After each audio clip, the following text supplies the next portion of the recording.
essaawa yonna eggwanga lya Uganda lyandirumbibwa abatujju. Abamerika bavuddeyo ne balabula security okubeera obulindaala. Gwe najjo sinziira okuba nga weekuumidde ku mukutu tugamba bugambi gw'atannaba subscribinga onyige n'akadde osobole okuba nga update zonna ezigenda maaso mu ggwanga lyattu Uganda ozifuna bulungi nnyo. Yes, United Kingdom evuddeyo nebanga ewarninga. The United Kingdom has warned that terrorists could carry out an attack in Uganda. But police have said there is no need to elevate the threat levels.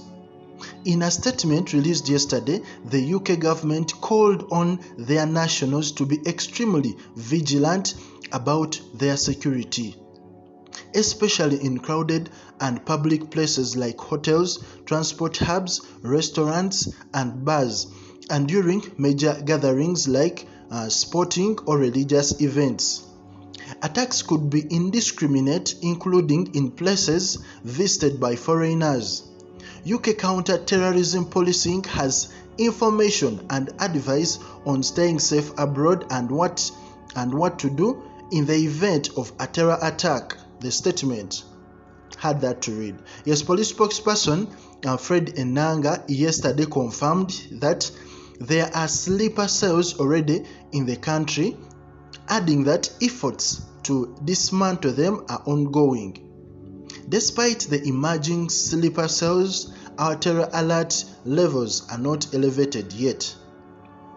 Although the UK did not mention which terrorist group is behind this threat, Uganda security agencies recently accused the Allied Democratic Forces (ADF) rebels of attempting to carry out terror attacks.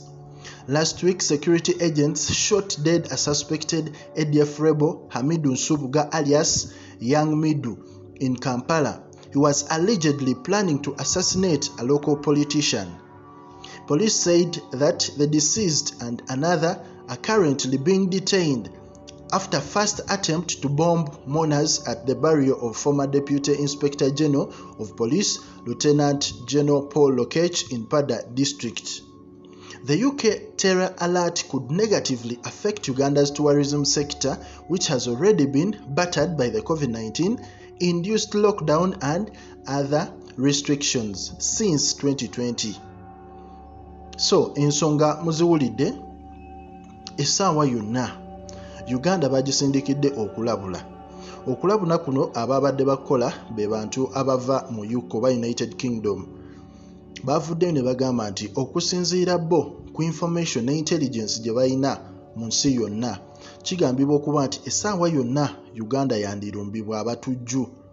So ne bavayo ne bagamba nti security yeetereze esobole okuba nti ekikolwa nga kino bakigeme ng'obudde bukyali.